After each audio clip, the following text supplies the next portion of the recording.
So, welcome again, everyone, dear friends. I hope everybody's doing very well.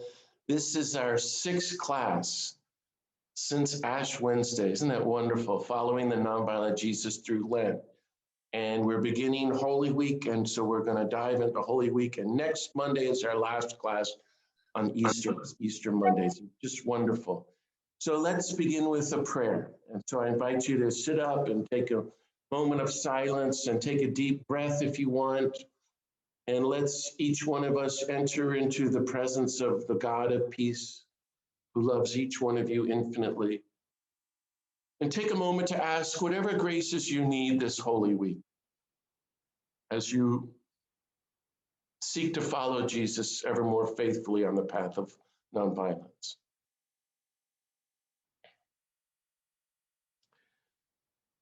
Beloved God, thank you for all the blessings of life and love, most of all for the blessings of the life and the teachings and the death and resurrection of the nonviolent Jesus. Bless us as we continue to study and reflect on his nonviolence, that we might follow the nonviolent Jesus ever more and more faithfully.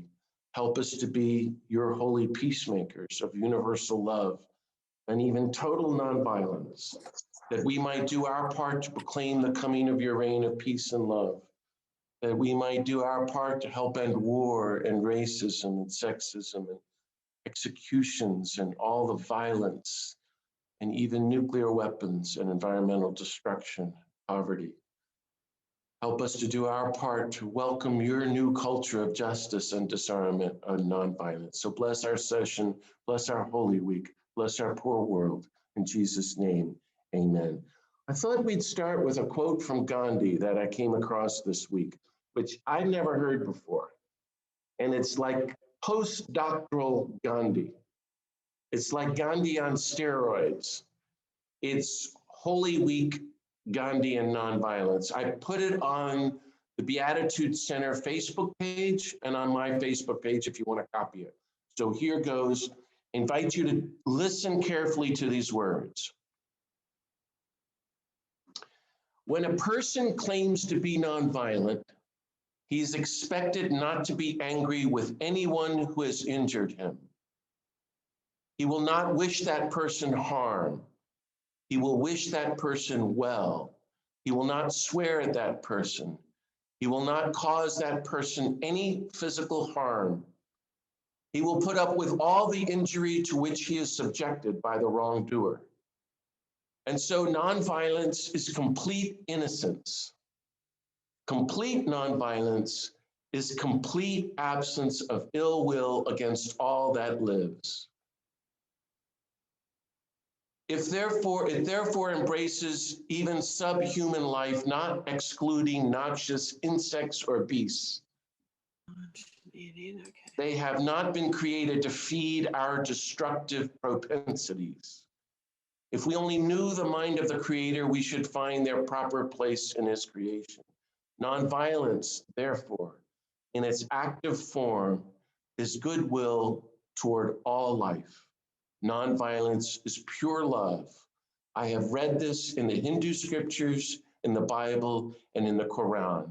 Nonviolence is the perfect state. Wow. So that's what we're talking about tonight and this week, because Jesus models perfect nonviolence during Holy Week. Ruth Ann, were you trying to send me a message there? Just shake your head and say no. Okay, good. So last week, we were looking at Jesus's entry into the temple and his engagement in civil disobedience from the perspective of nonviolence, then the Last Supper, then his arrest in Gethsemane, and how he commanded them to put down the sword and how they all ran away. So I've been trying to offer you the story of Jesus from a Gandhian, Kingian perspective of total nonviolence, which I think brings the story to life and explains the life of Jesus and becomes quite clear. But without the perspective of nonviolence, I would say it's very hard to understand the Gospels or the spiritual life for that matter. Once you begin to see things through the lens or the glasses, and the nonviolence is like putting on glasses, life begins to make sense. And without nonviolence, I think we're completely lost, as you see in the news every day with all the shootings and greed and insanity. So I'm hoping that all of this is helping us to deepen our relationship and our discipleship with the nonviolent Jesus, to see how amazingly nonviolent he is, and to strive to reach the high bar that he set, and then the rest of our life to be teachers, apostles, and prophets of gospel nonviolence. So it's Monday of Holy Week, and I invite us to enter this week as a kind of retreat. All this week through next Monday, really, really go deep into Holy Week and to be with Jesus. Through Holy Thursday, his trial, torture, and suffering on Good Friday, and his death, and how he undergoes everything in a spirit of total nonviolence, and try to walk with him through it, and try to see how he breaks through, I think, interiorly, into universal solidarity with every human being who ever lived. I think that's the mystery, Paschal mystery. He breaks through, explodes, if you will, into universal love, universal compassion, universal nonviolence, and universal peace. And this is the journey that lies ahead for all of us. If you want to, a good practice that I always do during Holy Week is to try to read one of the gospel passion and death accounts every day through Good Friday, through his death. So what I want to do is just kind of walk through just look at kind of impressionistically his various points of the story of his passion and death. And then I want to end with some general remarks about the cross, and then we'll open it up for a conversation. Unfortunately, I could talk for an hour every day this week about it. So, take me with a grain of salt, or get up and take a break if you have to, but I'm hoping all this makes sense. So my thing, again, is that, it's very, very hard to read the arrest and the trials and the hearings in the 4 different gospels, because they're all crazy and they're all totally different. You can't make heads or tails of them. They don't make sense. And that makes perfect sense to me as somebody who's been in court over 200 times of the last 40 years. 200 times in the last 40 years. I have over a dozen lawyers, and nothing is predictable. I've only been arrested 85 times, but you end up having to go back and forth into court. Sometimes I've been in court for years for an action. And any crazy thing could happen because there's no justice. It's no just system. Well, imagine what it would have been like 2,000 years ago to be arrested as a violent revolutionary. It's total insanity. So he's brought, we're told, before the Sanhedrin, and then Annas, and then Caiaphas, the high priest, and then Herod, and then Pilate. Sometimes they go back to Herod, sometimes they go back to Pilate a second time, or the Sanhedrin, and then they're before the whole cohort, and then they're before a crowd, and on and on. And different witnesses are brought forth, and they're all lie, and they're all telling different lies about Jesus. I saw him do this. And all their lies contradict one another, according to Mark and elsewhere. But John's gospel, which could have been written 30, 40, 50 years later, is the longest account. And he's got a lot of zingers in it. Let me just kind of mention what he says. He says, they arrest Jesus and they bound him and bring him to Annas, who's the father-in-law of Caiaphas, the high priest. And then he's brought before Caiaphas in the Sanhedrin, who questions Jesus. Then he's brought before Pilate, and it's in the interaction between Jesus and Pilate. Again, they're all different. Mark begins by Jesus said he didn't say anything, and infuriated everybody. Well, that's a very important teaching. And they said, "Are you the Messiah?" And he said, "I am." Totally loaded words, because, what did the burning bush say to Moses when he asked for your name? He said, "I am." So right there, But John has Jesus in front of Pilate, and he starts talking about nonviolence and truth and power and God. But the most important thing through all of this, and this is what I want to stress, describe all these horrific, unjust, terrible interrogations. Jesus is totally nonviolent. He's totally centered, totally mindful, totally aware and conscious. You and I get upset at the smallest things. This is the end of the world. And he's perfectly nonviolent. And this is the person you and I are talking about following. So right there, that's the goal of this week, to learn how can you be more centered, mindful, meticulously, perfectly nonviolent, as Gandhi said. So, for example, you know, in the Sermon on the Mount, he says, when they strike you on the other cheek, turn the other cheek. When you strike you on the right cheek, turn on the other cheek. In John's gospel, he's struck on the cheek. And it's because he said to Caiaphas, I have spoken publicly to the world. I have said nothing in secret. Why do you question me? Ask of those who heard me. And so the soldiers thought he was being insulting to Caiaphas, so he struck Jesus. And this is the guy who preached nonviolence and turning on the other cheek. And what does Jesus do? It's amazing. He practices what he preaches. He refuses to be humiliated. He clings to his dignity. He responds. He engages the guard who struck him, but nonviolently. And he asks the guy a question. This is brave, scary, bold nonviolence. Jesus asked the guard who hit him, if I have spoken wrongly, testify to the wrong. But if I have spoken rightly, why do you strike me? That's a gutsy thing to say, because the guy could have beat him up again or killed him on the spot. You see what I mean? But I wanted to look at John for a moment, because I think they have a line there, Community of John, which sums up the entire gospel, sums up the whole life of Jesus, totally sums up nonviolence and the meaning of life itself. And I want you to all go and look it up. John 18, verse 36, critically important for Holy Week, for you and I who want to be practitioners of nonviolence. John 18, 36, excuse me here. So he's talking to Pilate. And Pilate's saying something like, are you the king of the Jews? And there's two sentences, and here they are. Incredible stuff. My kingdom does not belong to this world. If my kingdom did belong to this world, my attendants would be fighting to keep me from being handed over to the Judeans. But as it is, my kingdom is not here.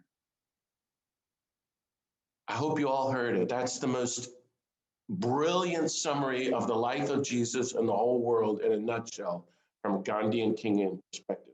In other words, Jesus says just before he's killed, the only difference between the world of war and empire, from Pilate to Hitler, from King Herod to Trump, on the one hand, versus Jesus and his kingdom of love and peace, is violence or nonviolence. He says to Pilate, your world of war and empire uses violence. My kingdom of love and peace uses nonviolence. That's it. There's no other difference. And so my attendants are not allowed to fight. They are nonviolent because I'm totally nonviolent, and God is totally nonviolent, and God's reign is a new realm of total nonviolence and infinite love.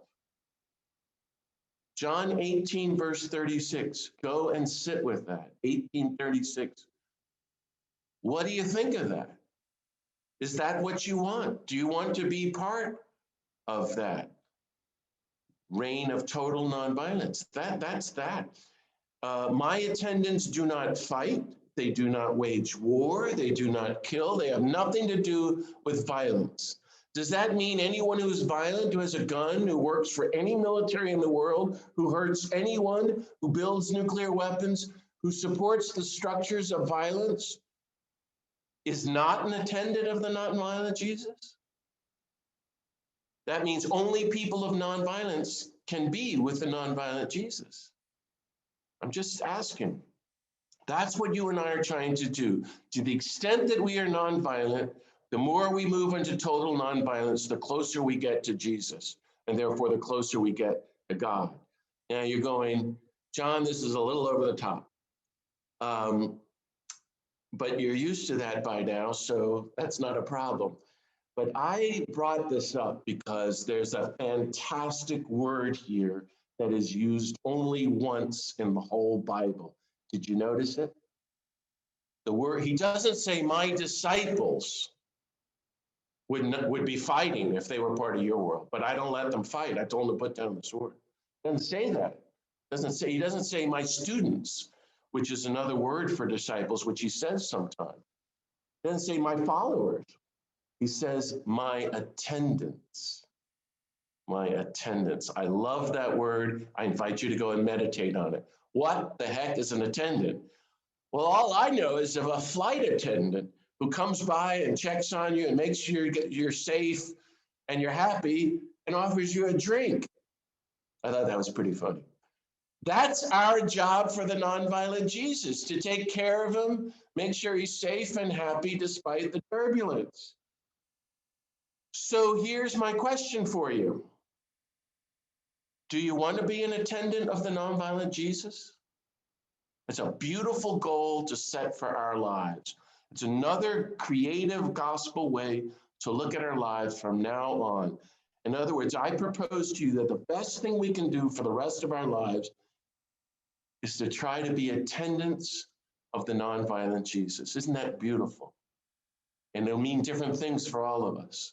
So I invite you to reflect on it. Again, it's about our identity, which is one of the first things I've spoken to you. And I think that'll help us deepen our nonviolence. Okay, the next thing he starts talking about with Pilate, truth, which Gandhi talked about more than anyone else in history except for Jesus.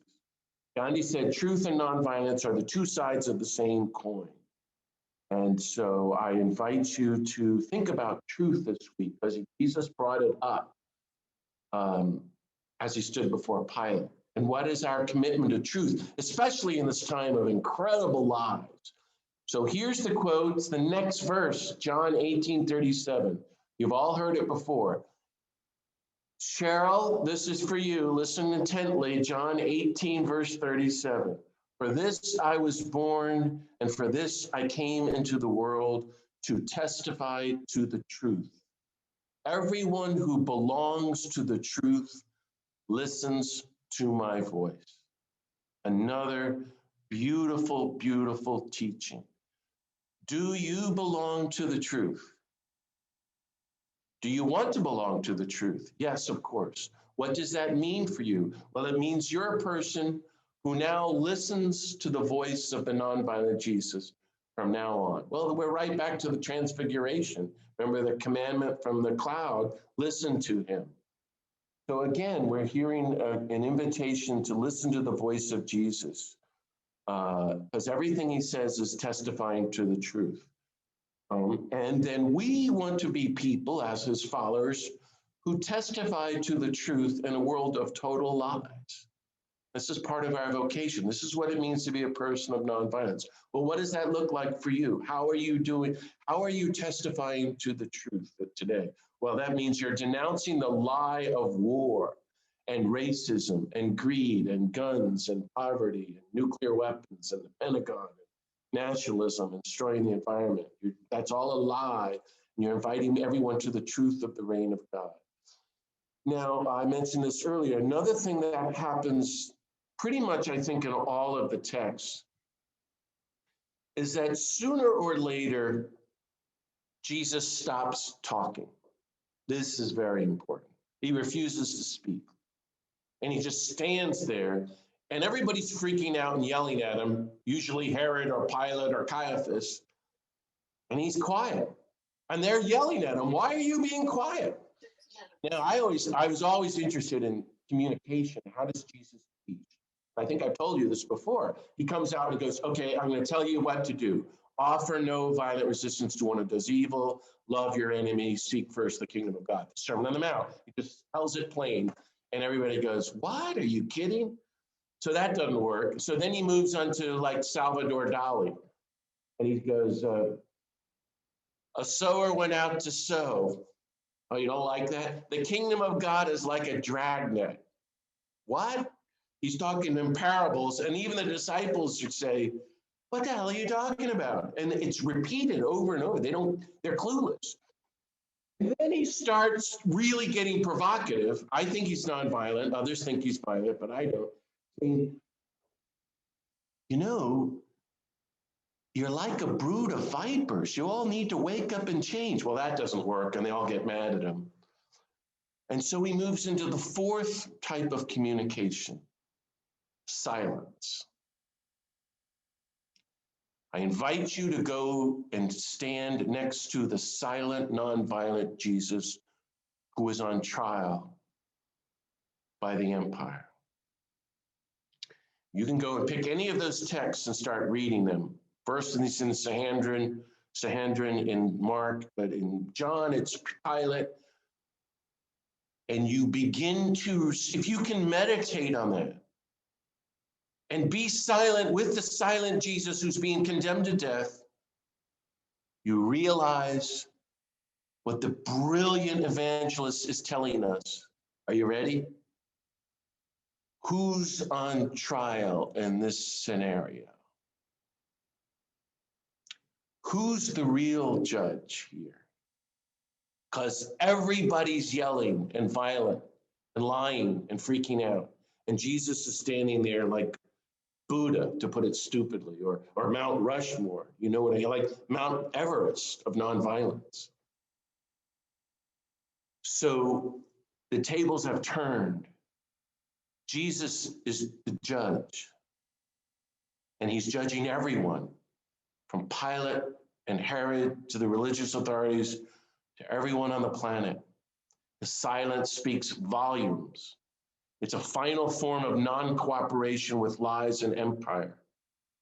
Practically, though, by him not talking, he's not getting his friends in trouble. I just want to mention that.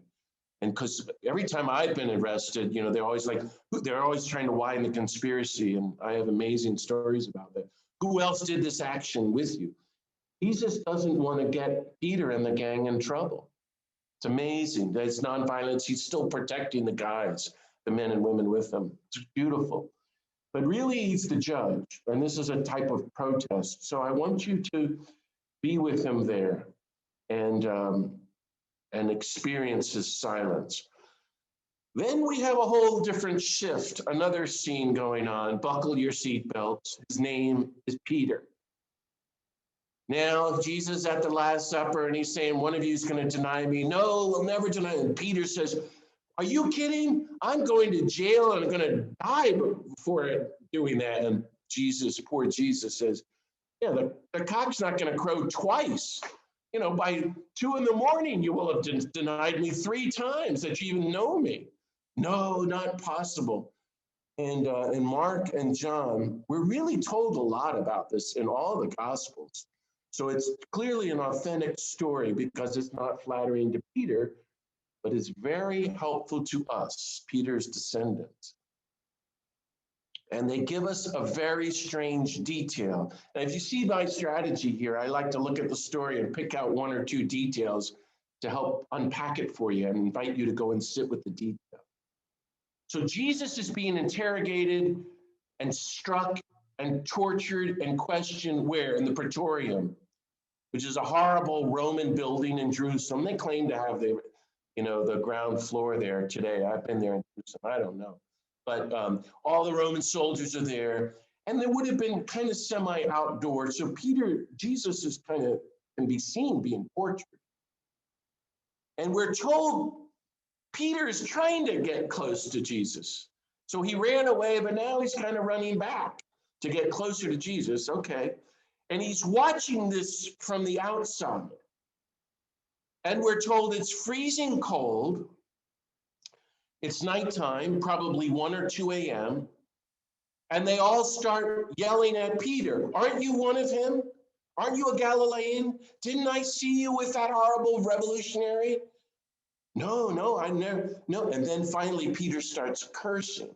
I do not know the man. And here's the detail. Are you ready? Peter is warming himself by the fire. Do you see where I'm going to go with this? While Jesus is being tortured. This is not good. And it's such high drama from these writers. Imagine a few feet away, because they can see each other, we're told. Jesus is being interrogated and tortured, and you can see Peter warming his hands by the fire, and it's freezing. So let me put it another way. Jesus is being interrogated and tortured by the empire in the building of the empire in Jerusalem, and Peter is warming his hands in the courtyard of the empire. Peter is on the side of the empire in this dramatic way they presented it. This is the problem. This is what all of us do, and none of us think we're denying Jesus. You see? Because we're all warming our hands in the courtyard of America while Christ is being tortured and killed around the world. And that's my question for you. How do we warm our hands in the warmth of the American courtyard, imperial courtyard, instead of standing with the poor, the oppressed, the imprisoned, the condemned, the victims of our bombs? How are we living off the comforts of empire instead of getting out of our comfort zone? Jesus has totally resisted empire, and he's accepting the consequences. Peter's trying to have it both ways. He's trying to be comfortable in the courtyard of the empire, which always leads to denying the nonviolent Jesus. Always. Where are you in this scenario? I do not know this man about whom you are talking, Peter starts yelling, and he even curses, we're told. And then the cock crows, and Luke always seems to throw in a few doozies. Only in Luke, if you go back and read the fine print, it says the cock crowed and Jesus turned and looked at Peter. And Peter breaks down sobbing. Now, in the Greek, the word is he glanced at Peter, being tortured, but he glances at Peter. And Peter sees Jesus looking at him. I know a lot about this because Dan Berrigan wrote a poem about this in the 60s. So I'm thinking about it a lot, about the glance of the Jesus who's being tortured, about to be executed as he looks at us. So if you want to go deep, how have we denied the nonviolent Jesus? And then even more, how is the unarmed, nonviolent, condemned, interrogated, tortured Jesus turning and glancing at you? And if you dare, let him look at you. Let yourself break down and weep and be disarmed and finally grow up and become a mature disciple and get on with the campaign of nonviolence, which Peter does. So Peter's our teacher in this. Peter gets his act together, and we can too. Now, to up the ante even more, I want to look at another one word, which is only mentioned twice in the Gospel of John, but that, when I say that, it appears only 2 times in the entire Bible. Okay, you ready? This is what you get for having to listen to me. Here's the word, charcoal. Charcoal. Wow, this just pushes my buttons. In John's version of Peter warming himself in the imperial courtyard while Jesus is being tortured, it says, from the original Greek, Peter warmed his hands on a charcoal fire as he was denying him. Why the heck are we told that? Now I'm going to jump ahead to next week, but I want you to really begin to think about this. In John 21, Jesus arises from the dead. He's by the Sea of Galilee. There are all Peter and the disciples out in the boat catching fish, and he calls them, and Peter comes swimming up, and there's Jesus by the shore, and he says, come, bring some of it, your fish here, and put it on my charcoal fire. The word charcoal in Greek is repeated a second time. Do you see the beauty and brilliance of redemption here? Jesus is going to invite Peter and the gang into his courtyard of nonviolence, where no one is ever tortured or killed again. He makes breakfast for them around his fire. I hope you can ponder the two different courtyards and you see my meaning. I find this infinitely rich for the rest of our lives. But I go ahead and I want to get back to our story, which is very painful and difficult. I invite you to go there this week. In all the accounts, the nonviolent Jesus is condemned, chained, led away, mocked, struck, spat at, punched, stripped, humiliated, abused, tortured, scourged, whipped, made to carry the cross, nailed naked to a wooden platform or on a tree on a public road, at the front gate, by the garbage dump, where there are vultures, outside the walls of Jerusalem, kicked out of the walls of the holy city, executing and dying among violent revolutionaries who would have been executed for killing a Roman soldier. That's what you get. That's what crucifixion is for. But why I'm mentioning it, talking about it like this, is because of what my friend Henry Nouwen said. I think I referred to him recently. The greatest talk I ever heard in my life 35 years ago. I found this very helpful and very scary. And we're in Holy Week, so I want you to meditate on it too. This is what Henry said.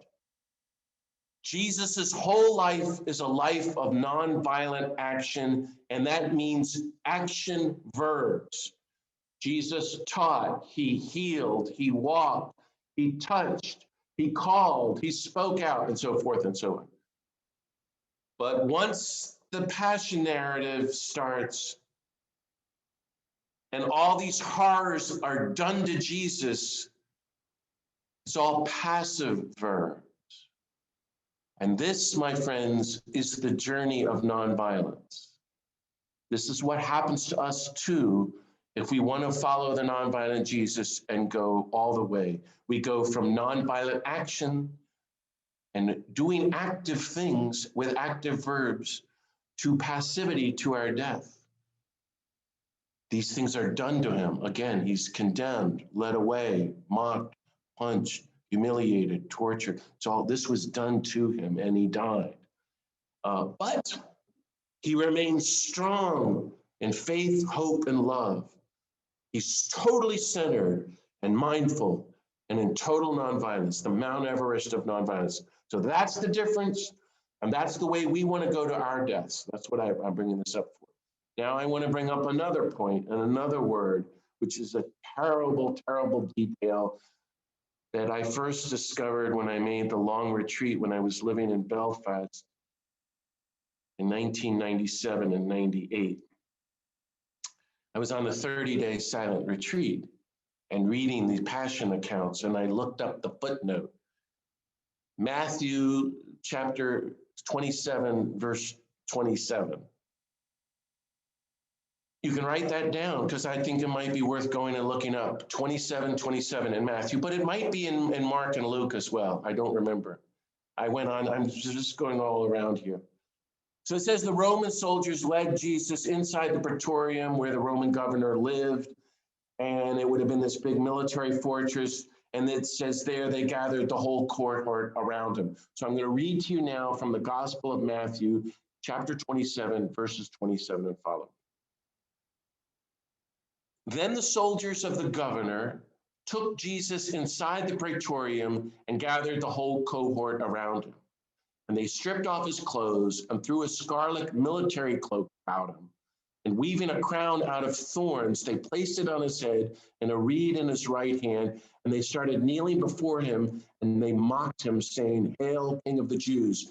And then they spat upon him and took the reed and kept striking him hard on the head. And when they had finished mocking him, they stripped him of the military cloak, dressed him in his own clothes, and led him off to crucify him. And I looked up the footnote, and it says the whole cohort, as you know, is the official group of 600 Roman soldiers who accompanied Pilate every year at Passover to Jerusalem to protect him, fully armed, to protect the governor of the empire, the face of Pilate, the representative of Pilate, from violent rebels. And sometimes there were some who tried to kill people, like Barnabas. We don't have time to talk about him, but so what's happening? They're bored and drunk, like Salvadoran death squads, which is people I know from my having lived in Salvador at the time of the war and having been interrogated by a few of them. Here comes this nonviolent Jesus, charged with being a king, and he's brought into a room with 600 bored, drunken, jeering, laughing, murderous Roman soldiers. Friends, this is one of the most appalling, astounding scenes in all the scriptures and in all of history. And I invite you to go to be with the nonviolent Jesus, surrounded by 600 violent soldiers. Jesus spent all his days living and teaching and embodying total nonviolence. Now he stands before 600 Roman soldiers, who I presume are drunk, who don't believe in God, who don't even know there's a God, nor they could ever believe in God. And they could never believe this guy is God, nor they could ever conceive of nonviolence, much less love or a world without empire. So they bring the full brunt of their violence upon him. The full brunt of the empire upon Jesus, and totally humiliate him before they execute him. 600 Roman soldiers strip him, put a red military cloak on him, weave the crown of thorns on him, place the reed on him like he's just got a scepter, mock him, spit him, strike at him, interrogate him, laugh at him, beat him, torture him, strip him again, and then send him to his death. Complete and total humiliation. I think this is the most anti-military image ever written in human history. I hope you see where I'm going with this. If you can expand your vision of what's happening here. This is the God of peace before 600 soldiers of empire, being abused, mocked, and humiliated. I think it symbolizes the God of peace before all the militaries and armies of history, including all of our armies, every soldier in history, in every war in history, in all the wars, including all our wars from the Civil War to World War I and II, Korea, Vietnam, El Salvador, Nicaragua, Panama, Colombia, Iraq, Palestine, Afghanistan, Libya, Syria, Yemen, every way we're bombing and killing Christ today. In other words, I submit every military army by definition has to hate God and mock God because it's trying to kill God and therefore be God, a violent God. The purpose of the military is to kill people. Since God dwells in every human being and outlaws killing, every army stands in direct opposition to God. Therefore, the spirit within every army is anti-God of peace, anti-life, anti-Christ, totally demonic, the force of death. And this needs to be named. And that's why, therefore, no Christian should have ever been able to or can ever again join any army or support any army in any nation, anywhere in history, including the United States. I'm trying to unpack the story of the whole cohort. Otherwise, it seems to me you're siding with the whole cohort, which mocked and tortured the nonviolent Jesus and continues to do today. From now on, we are nonviolent, anti-military people. That's why we try to talk people out of joining the army, into quitting the military and building weapons that have nothing to do with violence. And I think this scene confirms, to my mind, the way I look at it, that God does not bless war, support war, or condone war, that God is not warlike or violent or militaristic, but in fact, God sides with the victims of all armies, all those killed, all nonviolent resistors throughout history. So, dear friends, I invite you to go and to be with the nonviolent Jesus as he's surrounded by the whole court, and to pray over that with him and to learn nonviolence for him. So we're told he's taken off and crucified, and the passersby walk by and jeer at him, and the chief priests, and they all reject him. If he could only have done something, oh, if you are the Son of God, come down from the cross and prove it. And so they challenge his identity. Can I just look at a few of those famous sentences that he says as he dies, and then a few general comments about what does the cross mean, or the way of the cross. So, and all of this, if you want to go deep, is in my book, Walking the Way, which is going out of print soon and is still available. But if you wanted it, you could write to me and I could send you a copy, which I bought. So, but that's if you wanted, Walking the Way.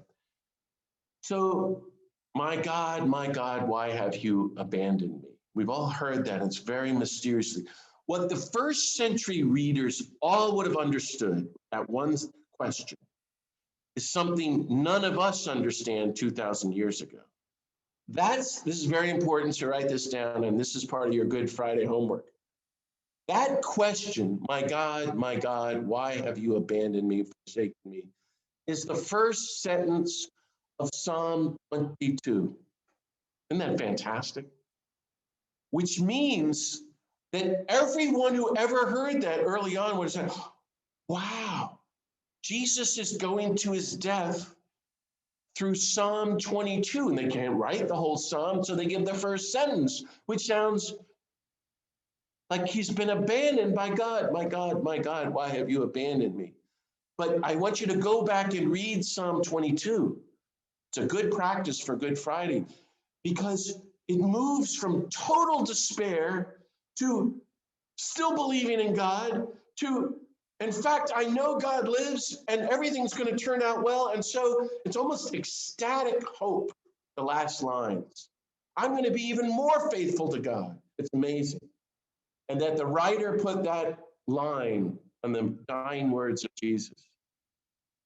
Very, very helpful and instructing. So the best thing I can do is just say, and one way for you to enter Holy Week is to, as a person of nonviolence, is to meditate on Psalm 22, or to listen to Jesus say it from the cross. Another great life-changing line to meditate on: Father, forgive them, they know not what they do. I think that's only in Luke. I didn't write that down. But I think. Well, how the heck can Jesus say that? Easy. He's been saying it every second of his life. Because he teaches the disciples early on, you mean to tell me I have to forgive my brother 7 times a day? 7 times a day is a lot. Peter asked them, and Peter's means somebody specific. Andrew, who's in the community, who's driving him crazy, his little brother. I don't want to forgive that guy 7 times a day. That's a lot of work. I forgive somebody once, and I feel like I've made huge progress. And Jesus says, no, not 7 times a day. 70 times 7 times a day. Remember that? You are to forget, your normal day should have 490 times when you're forgiving people. I'm serious. We go through, I'm sorry, I forgive you, I forgive you, I forgive you. In your heart, you're forgiving everybody who's doing anything. And then, God, please forgive me. That's how he can say this at his death. Because he lives and practices total unconditional forgiveness, which is going into postdoctrinal nonviolence. This is the nonviolence of the cross, where you forgive even your murderers. Now, you and I may not be murdered, but we should be preparing. We need to forgive everyone who ever hurt us in our lives. Everyone. And that's good work for Holy Week. Go and pray on everybody who hurt you and forgive them. And then ask God to forgive you for all the ways you've hurt people and meditate on the people you've hurt. This is so that you can get to that moment of unconditional forgiveness, where it looks easy. It's not easy, but it looks easy. Remember last week I said, after he did the civil disobedience action in Mark, he said, from now on, just have faith. And by the way, every time you pray for the rest of your life, before you start to pray, forgive everybody who ever hurt you. It's in Mark. Now he's doing it on the cross. Okay, then his death.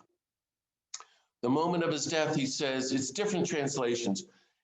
It is finished, or it is accomplished. And bowing his head, he handed over his spirit. Well, now this is very powerful teaching. What does he mean? Well, you know, in John's gospel, there's all this talk about my hour has not yet come. My hour has not yet come. My hour has come. The journey is complete. The work is finished. My mission of beginning a global, contagious pandemic of nonviolence, okay, didn't like that, a global, contagious, global, never-ending movement of nonviolence. I've done it. My mission is completed. What? Is a total failure, right? No. So go and meditate on that, how he says his mission of nonviolence is completed. Why does he say that? Because he's mastered total nonviolence in the face of total violence and shown the world how to be totally nonviolent. And he's inviting you and I to fulfill our missions of nonviolence for the rest of our lives. In other words, dear friends, that we too could go to our deaths and say, it is finished, it is accomplished. I fulfilled my life mission as a follower of the nonviolent Jesus. Isn't that beautiful? Isn't that great? It's great stuff. Okay, you don't like that? I'll give you one more.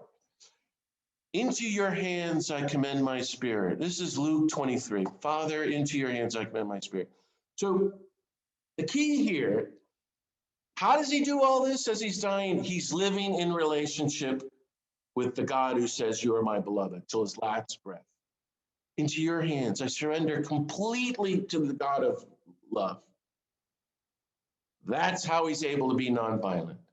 He never lets go of that relation. Oh yeah, if you're the Son of God, prove it. He didn't have to prove it. He's accepted his identity and he goes to his death being the beloved. That's the key how you and I can maintain our nonviolence to the last second of our lives. Blessed are the peacemakers. They are the sons and daughters of the God of peace.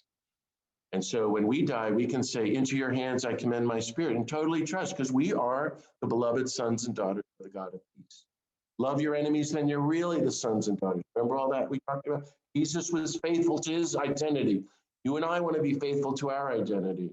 The passersby are going to say, oh yeah, well, if you're the Son of God, come down from the cross. You didn't have to play any games like that. He's trusting in God. Now, there's another point in Mark, which I wonder if you've all noticed before. I hope you have. I never noticed it until about 25 years ago when I was really studying it. And if you want to study this, I mean word for word. Just read it and think about every word. Like, what the heck is going on there? Mark says he called out to God and gave one last outburst. He says a loud cry, and he breathed his last. So I want to read this from Mark 15, verse 22 to 37, somewhere in there. This is the last second of Jesus' life, and my question is, why are we told this? At 3 o'clock, Jesus cried out in a loud voice, my God, why have you forsaken me? Well, we know that means Psalm 22. Okay. Going on with Mark. Some of the bystanders who heard it said, look, he's calling Elijah. So one of them ran, soaked a sponge with wine, put it on a reed, and gave it to him to drink, saying, wait, let us see if Elijah comes to take him down. Jesus gave a loud cry and breathed his last. So, my friends, I am trying to propose that to the last second of his life, Jesus is totally mindful, okay? Totally centered on God, totally forgiven, and in total pain, but total nonviolence at the same time. He's calling out to God. He's totally trusting in God and full of hope. We know that because we know Psalm 22. Everything he ever did, every second of his life was to help humanity, right? And he's really smart, right? So he decides up to his last second of his life, what more can I do? He moves in communication beyond silence and offers humanity one last act. He uses his last dying breath as a final act of protest, nonviolent protest. As you know, those who are crucified usually takes days, die in the end from suffocation. They have no strength to literally lift up their lungs, and they can't breathe, and they suffocate to death. That's how you die, not from blood loss or pain. So Jesus consciously gathers every last ounce of strength, takes one big deep breath, and instead of dying silently, according to Mark, the earliest gospel, cries out with a loud cry from which he would collapse and lose all his air and not be able to breathe anymore and literally die from suffocation. I think he knew what he was doing. You see my point? Does that make sense, everybody? Because he's such a genius, which means he's trying to tell us something. He's trying to cry out loudly, beyond silence and beyond words, and he's crying out to every human being in history in this last act of nonviolent resistance and universal love. And what I'm trying to ask you is, dear friends, when have you heard the loud cry of the crucified, dying, nonviolent Jesus? Where do you hear it today? I hear it in the cry of the poor, the oppressed throughout history, all the victims of empires and war. I hear it in the people who were vaporized in Hiroshima and Nagasaki. You see what I mean? Auschwitz, Dresden, Vietnam, Central America, Iraq, Afghanistan, Libya, Syria, Palestine, those on death row, George Floyd, all the victims of police brutality and white supremacy. You know how George Floyd cried out, "I can't breathe." You see? And he was calling out to his mother, who was dead, by the way. I hear the loud cry of the dying Jesus and the creatures who are going extinct and Mother Earth. And to me, it's one way of Jesus saying, wake up to reality, human beings. Reject the insanity of violence, repent of violence and empire, and open your hearts to suffering humanity and become totally nonviolent. So I invite you to go and listen to the loud cry of Jesus. Well, I'm noticing the time, and I've gone on for 55 minutes, and it's midnight for some of you. And I have 8 points about the cross. So buckle your seatbelts. You have to go through this, or you can watch the recording. What I've been trying to do is walk through the trials, torture, and execution of the nonviolent Jesus and point out a few things that touch me. But fundamentally, there's this whole thing about the cross, or the expression, the way of the cross, and what does that mean anymore? What does the crucifixion of the nonviolent Jesus mean for you? For one thing, all of this torture and execution is totally legal.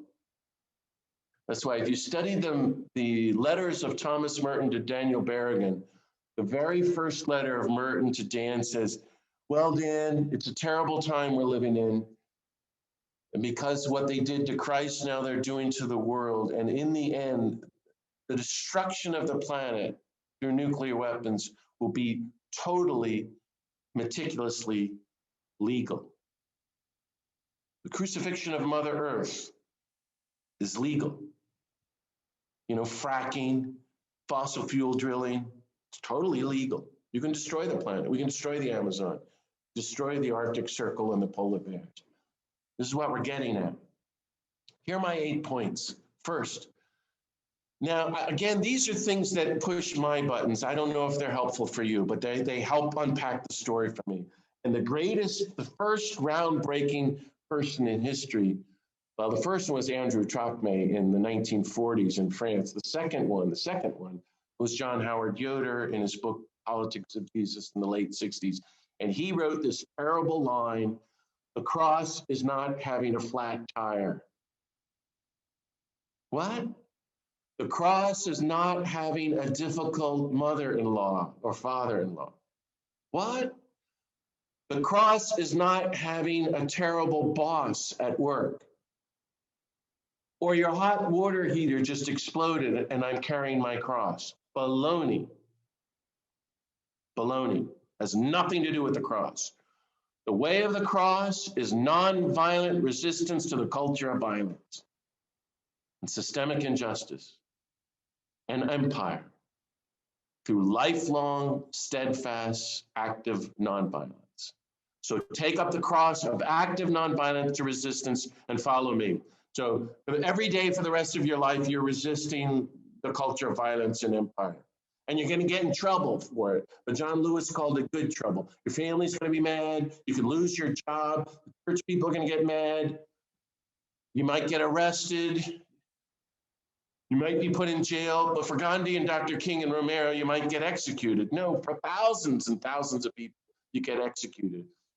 The cross is capital punishment for the capital crime of nonviolence in a culture of violence or peacemaking. And this, the gospel says, is the way to God. So if you're in South Africa under apartheid and you're resisting apartheid, you're walking the way of God. Remember, if you're marching with Black Lives Matter, you're walking the way of the cross. If you're a Plowshares Action activist in jail for protesting nuclear weapons, you're walking the way of the cross. Second, the way of the cross, therefore, I don't think, if you want to get into theology, is substitutionary sacrifice. All this stuff about Jesus died for my sins. Jesus did not die for our sins, but because of our sins. You see the subtle difference in language. Therefore, I never use the language of atonement or sacrifice. Jesus is killed because he's charged with being a revolutionary. It's very explicit in Luke. And he claims to be a king. And he's telling people not to pay taxes. They don't understand that he's a nonviolent revolutionary. Of course, Jesus sacrificed himself the same way Gandhi and Dr. King and Romero sacrificed himself. You see what I mean? But we have to be careful about the language, because the way it's come down in fundamentalistic, nationalistic, insane Christianity, which is not based in the gospel, says, Jesus died for me and saved me for my sins, therefore I can do whatever the hell I want to do. You see, we're off the hook. There's no responsibility. In fact, that's not it at all. He saves us from violence by showing us how to live a life of total nonviolence. And then how to resist the culture of violence through our total nonviolence.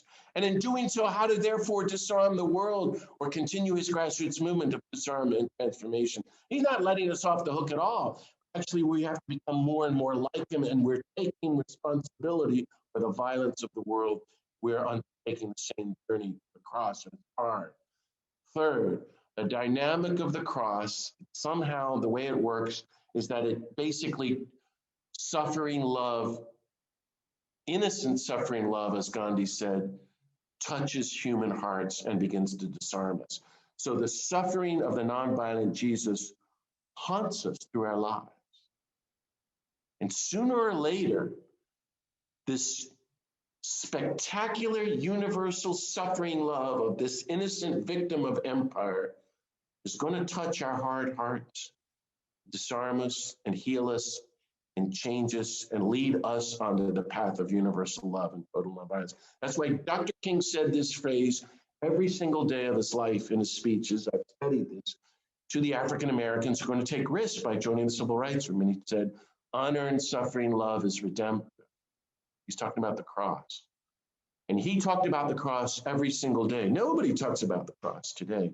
Well, I want you to at least understand the language and the way of nonviolent suffering love, which means adherence to the truth and steadfast resistance to the culture of violence, as a methodology, or at least ingredients for social nonviolent transformation, things like that. Fourth, okay, so you're going, I don't believe any of this. I'm not sure about any of this. This is too much. And was he really that nonviolent? John, you just drink too much coffee. And so my friend Mairead Maguire from Belfast, who won the Nobel Prize, I heard her say this 25 years ago in Belfast, and then I brought her to the States many times, and she says, okay, if you have problems with the nonviolence of Jesus, here's an easy exercise for you. I better drink a glass of water because it's hard. She would say, go sit in a church where no one's there for an hour and look up at the crucifix. And look at it for an hour. And ask Jesus if he's nonviolent. And meditate on the crucified Jesus as an image of total nonviolence.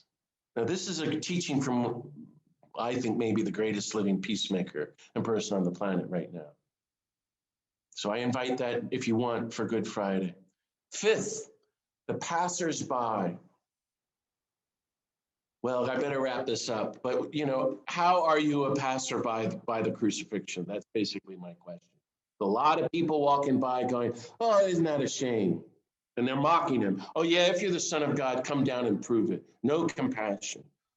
So I want us to think about it. What I'm trying to say is, how can we not be passersby of the ongoing crucifixion of Christ in the world today, including the crucifixion of Mother Earth? We don't want to be passersby. We want to protest it, or number 6, we want to stand and keep vigil like the women. So that's my next point, number 6. The Gospels say that there were some faithful women there, and what are they doing? They're standing there. They don't run away. They live in relationship to Jesus, and they are faithful to him. So my question is, if you don't know what to do this week, go and be like Mary Magdalene and Mary, the mother of Jesus, and Salome and the other women, and learn to stand with the crucified peoples of the world today. And learn to stand with the crucified Mother Earth. To be fully present to Christ crucified and to support him. And to honor his presence for dying, his preference for dying rather than killing. So the last thing, and I could go on forever, all of this is in my book, is that the cross teaches us how to face our own eventual suffering and death by going through it non-violently, with love, trust in God, with humility, and great grace. Henry Nouwen put it this way: Jesus is trying to teach us to befriend our lives, to make peace with ourselves. In other words, to become non-violent toward ourselves while we're living. But Henry said he also taught us to befriend our death. So I invite you to go and meditate on how are you going to be non-violently following Jesus with such beautiful, loving non-violence till your death, that you can go to face your death in non-violence. And Henry said, go to your death in a way that will offer good fruit to others. It'll be a gift for others. It's a spectacular teaching. I think those are 7, but those are good enough. We can end there. Thank you for your patience. I know I've gone on, and if you want to, you can go back and listen to some of this.